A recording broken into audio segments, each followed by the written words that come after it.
only man in the sky is me. Selamat datang di Watch Mojo Indonesia. Dan hari ini kita akan menghitung mundur pilihan kami untuk para pahlawan super yang meski punya kekuatan luar biasa, ternyata bukan panutan yang baik. I've never seen you lose like that before. Yeah. Nomor 10, US Agent. Things are about to get weird. So when they do, we're not gonna need a Captain America. We're gonna need a US agent. Keyakinan, pandangan, dan metode John Walker sebagai US Agent dari Marvel bisa dibilang salah arah, mirip dengan identitas lamanya, The Super Patriot. Ketiga versi karakter ini sebenarnya merasa tindakannya benar dan percaya bahwa mereka bertindak demi kepentingan terbaik Amerika. I gotta know. How'd you get in? I don't remember. Walker memang bukan penjahat sejati di MCU, tetapi dalam komik Marvel, ia adalah Super Patriot kedua. Penampilan Wyatt Russell membuat US Agent terasa lebih kompleks. Mantan Kapten Amerika yang jatuh dari kehormatan, namun tetap seorang veteran militer yang pada dasarnya ingin berbuat baik. Sayangnya, Walker mudah tersulut emosi, cepat menggunakan kekerasan, dan jarang mau bertanggung jawab atas tindakannya sendiri. We're taking you in, Val. I don't think so. Junior Varsity Captain America. Walker. Nomor 9, Namor the Submariner.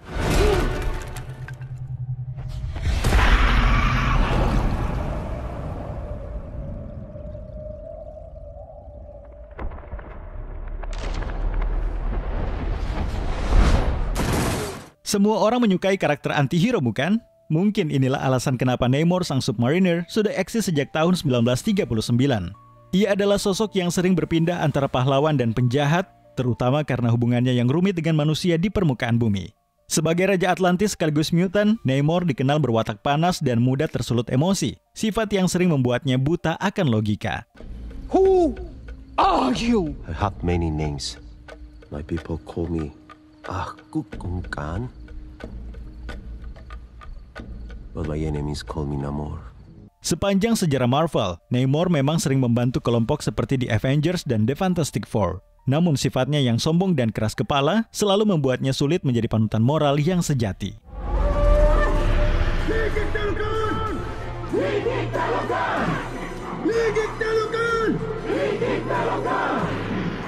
Nomor 8, Roy Harper alias Speedy. Aliens invaded the Earth, and Ollie grew that dopey goatee? We try not to call ourselves sidekicks. You don't like the goatee?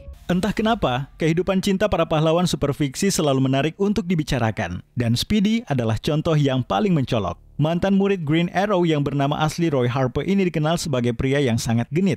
Memang, sikapnya terhadap wanita tidak secara langsung membuatnya jahat. Tapi ketidakpeduliannya terhadap status orang yang ia dekati sering membuatnya terlihat seperti pria brengsek. Titans, go!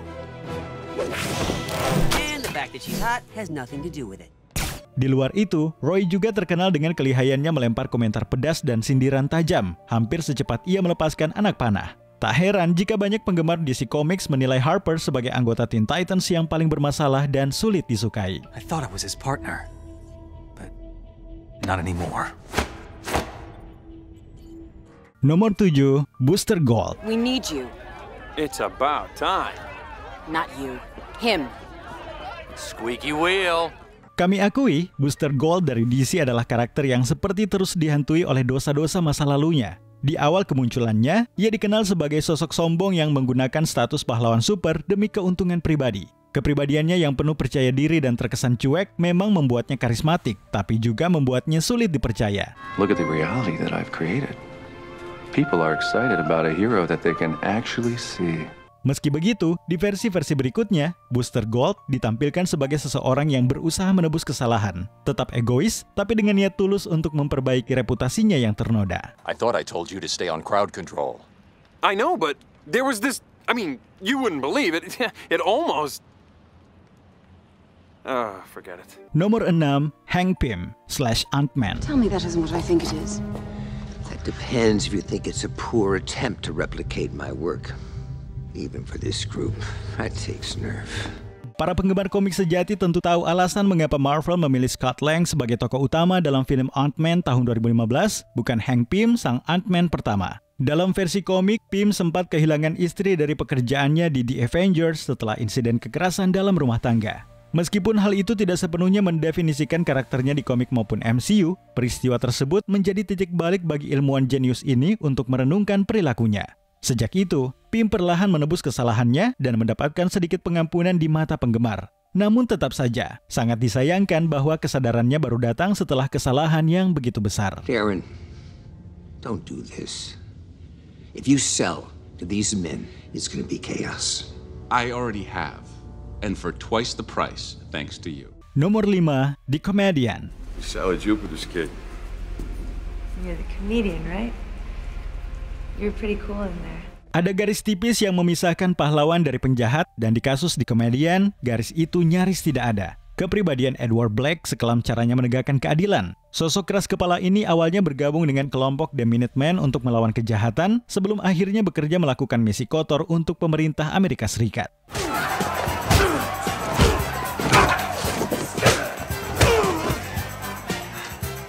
Oh, this is getting heavy.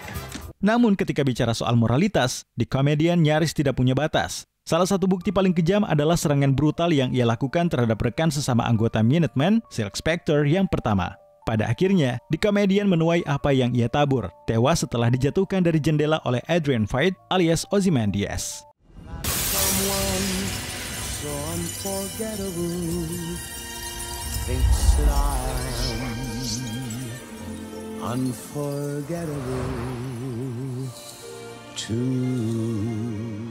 Nomor 4, The Punisher. Here is justice.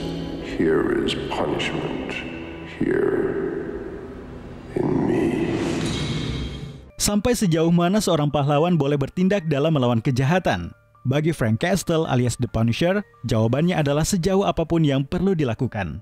Sejak debutnya pada tahun 1974, jejak penuh peluru telah mengikuti Castle kemanapun ia pergi. Di masa itu, kota-kota seperti New York tengah dilanda gelombang kriminalitas yang tak terkendali, dan banyak warga sipil yang berharap ada sosok seperti The Punisher untuk membersihkan jalanan. Still here, my little boy. I see him. And I hear his voice.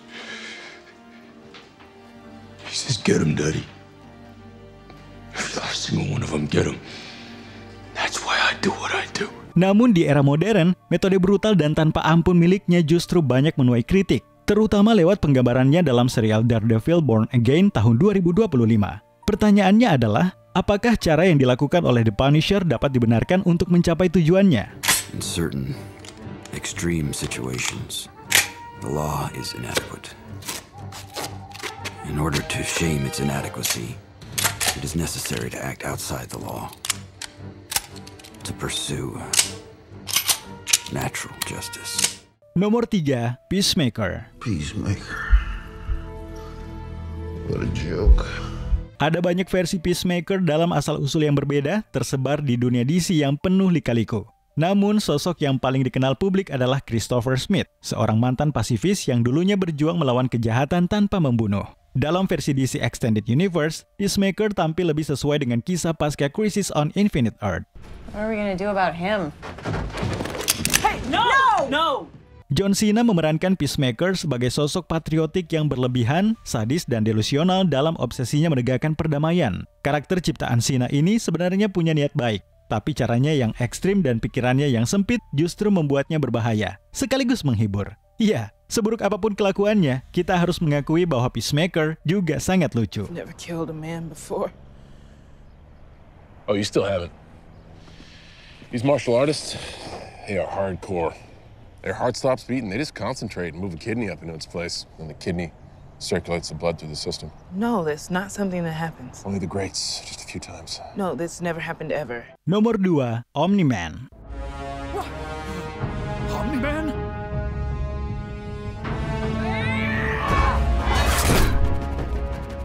Sulit untuk benar-benar melihat Omni-Man dari serial Invisible sebagai sosok pahlawan sejati. Makhluk luar angkasa dengan kekuatan luar biasa ini awalnya datang ke bumi bukan untuk melindungi, melainkan menaklukkannya.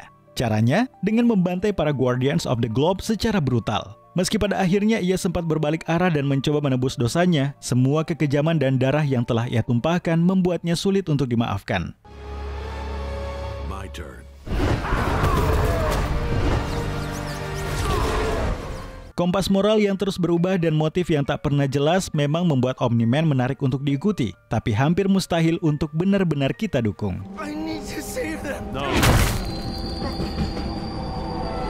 Maybe this time you'll learn.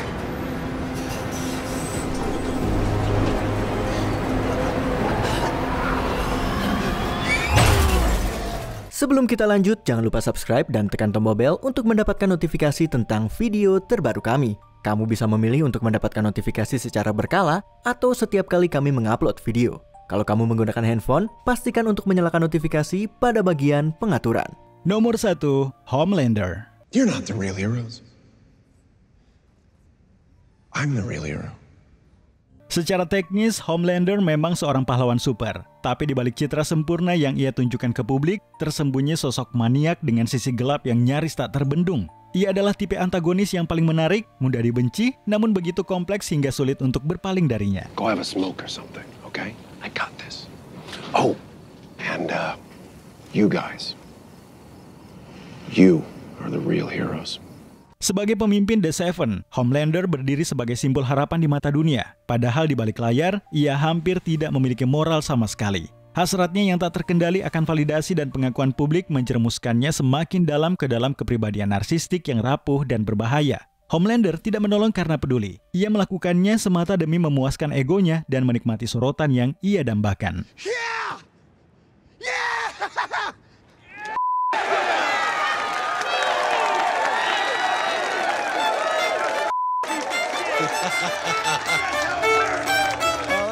Menurut kamu, apa hal paling menarik dari seorang pahlawan yang penuh cacat moral tersebut? Tulis pendapatmu di kolom komentar.